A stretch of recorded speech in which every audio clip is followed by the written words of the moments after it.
So we skip over 1, 3, and we go to 1, 4. So we're going to talk about 4 different ideas here. Exponents, order of operations, variables. So we're going to start doing some algebra with some variables thrown in there. And we're going to talk about some equations. So let's quickly review exponents for a minute. So some vocab that you need to know. If you're given an exponential expression, something like this, I need you to know that 2 is the base and 5 is the exponent. So know these words, base and exponent. And you evaluate an exponent by multiplying the base by itself however many times the exponent tells you to. So when I'm looking at evaluating 2 to the 5th, it really means 2 times 2 times 2 times 2 times 2, and you would multiply that out. So that's what exponents mean. So let's kind of play with that for a minute in example 1. I want to take this a through d and I want to write it in exponential form. So if I want to write 1a in exponential form, it would just be the base of 12 to the 4th power. For b, if I want to write 9 in exponential form, I would simply put 9 to the 1st power. Now, I know what you might be thinking, and that's perfectly okay. You might say, well, another way to write it in exponential form is 3 squared. And that is true, and I would accept either one. For c, it would be 6 squared a cubed. And we know that 6 squared is 36, but we don't have to do that right now. For d, it would be b to the 5th times 9 to the 4th, but etiquette in math would always tell you that the variable should go after the actual number. So we're going to make this 9 to the 4th, b to the 5th, just to get used to doing that. So number 2, we're going in the opposite direction. We're given the exponential, and we're going to write it out as repeated multiplication. So 11 to the 5th would be simply 11 times 11 times 11 multiplied by 11. You're going to have 5 11s there. X to the 4th would simply be x times x times x times x. Notice I'm using a dot for multiplication. You could also put them in parentheses. That would denote multiplication as well. 5a squared would simply be 5 times a times a. So now finally for example 3, they're asking us to evaluate. So they're asking us to actually find the answer. So 9 squared we know is really 9 times 9, but we're going to go further this time to say that 9 squared is actually 81. 5 to the 4th is 5 times 5 times 5 times 5. So 5 times 5 is 25. 25 times 5 is 125. And then 125 times 5 is going to be 625. Now, unlike Math 47, you guys get to use a calculator to do that, so that's nice. 2 to the 7th is 2 times 2 times 2 times 2 times 2 times 2 times 2. So if we multiply them out, 2 times 2 is 4, times 2 is 8, times 2 is 16, times 2 is 32, times 2 is 64, times 2 is 128. 10 to the 6th power is 6 tens being multiplied together. Now hopefully you remember when you're multiplying with powers of 10, the simplest thing to do is just know that it's a 1 with whatever the exponent is, that many zeros. So 10 to the 6th power is actually a 1 with 6 zeros, or 1 million. Back to evaluate. Now remember, evaluate, the two words I said I use is plug and chug. So if I'm going to evaluate a to the 4th, and I'm going to evaluate it for a is equal to 2, so I'm just going to plug 2 in for a. So I'm looking for 2 to the 4th power. 2 to the 4th power is 2 times 2, which is 4, times 2, which is 8, times 1 more 2, which is 16. Then here's another problem. I want to do the same thing, but this time I want to make a into a 4, so it's going to be 4 to the 4th. Well, 4 to the 4th, if you multiply that out, is going to be 256. So there's a quick review of exponents. You're going to find in Math 53, there's a lot of story problems. We're going to just do little teeny things to get ready for story problems, but very soon you're going to have a whole chapter on story problems, so get ready for that. So our little translation, translate using symbols. So they want you to take this English and make it into something that looks like math symbols.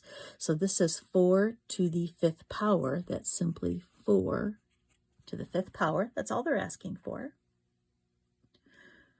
X squared, well, squared, and I've used that expression a couple of times already in these notes, means raising it to the 2nd power. R cubed means you're taking R and you're raising it to the 3rd power. So squared and cubed are two words that mean raising it to the 2nd power and raising it to the 3rd power. Let's talk about our order of operations. So order of operations, if we didn't have this order of operations, when you were given a problem to do, similar to these problems down here, there's a possibility that you could get multiple answers. So what we have is we have something called the order of operations, and what that does is it ensures that everybody in the world gets the exact same answer for a problem like this. A person in Hanoi will get the exact same answer as a person in Livonia. So you may have learned your order of operations in high school or in other classes as PEMDAS. Please excuse my dear Aunt Sally. Don't write this in your notes if you wouldn't. I just want to show you.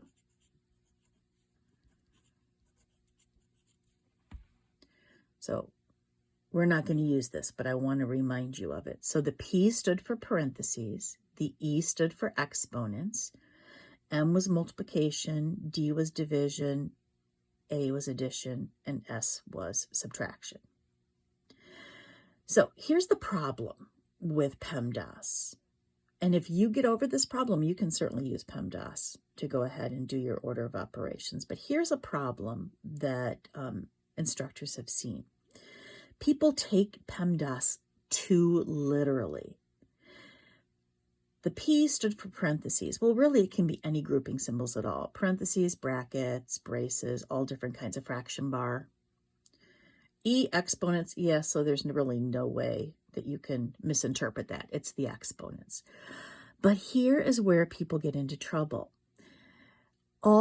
In actuality, all multiplication and division are done in the same step, and you do them in order from left to right. In other words, if there's a division and it comes before multiplication, you do that division.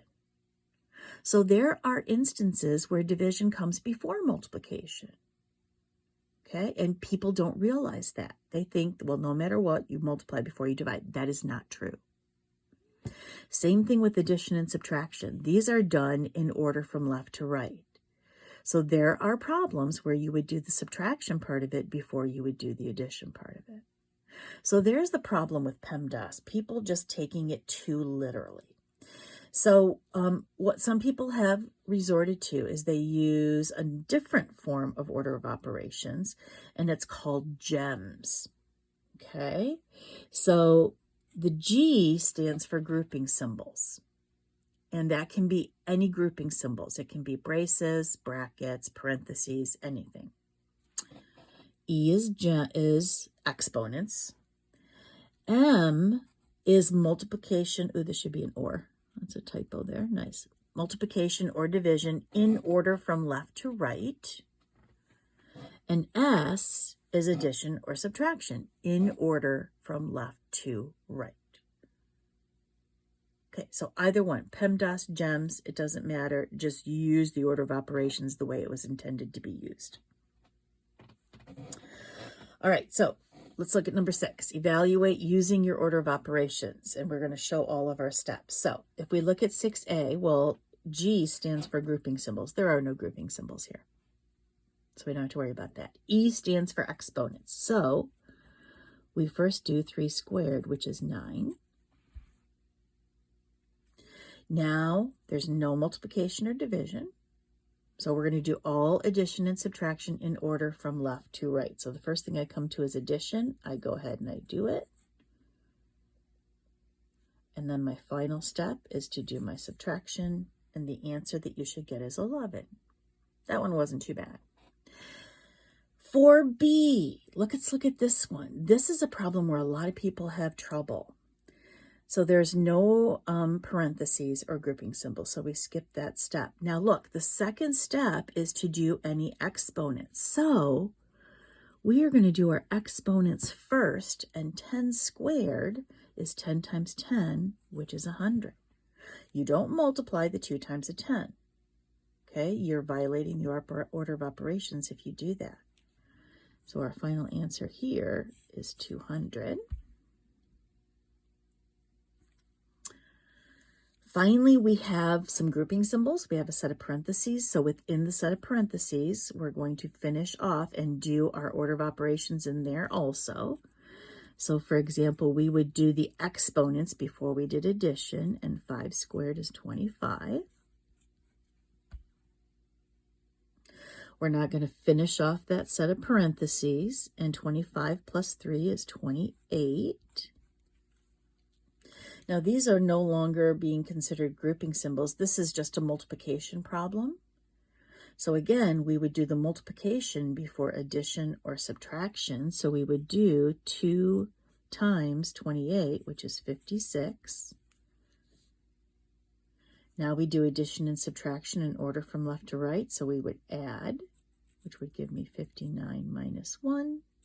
And finally, our answer is 58. For D, I want to point out something. The fraction bar is a grouping symbol. It separates and tells you that you do the whole numerator and then you do the whole denominator. And you do this, which happens to represent division, at the very end. So one thing I want to tell you is that those parentheses that are there, you really don't even need them. The grouping symbols, the fraction bar, does the same thing as putting each of the top and the bottom in parentheses. So I'm just going to not write the parentheses. All right, so here we go.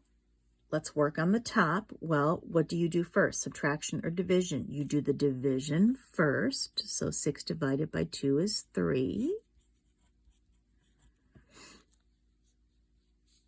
Let's finish off the top. 12 minus 3 is 9. Now let's go to the bottom. So this would be 9 over 8 minus 5 is 3. And this really represents division. So the very last step would be to do that division problem, and 9 divided by 3 is 3. All right, I'm going to stop this video and have a part 2 for this section.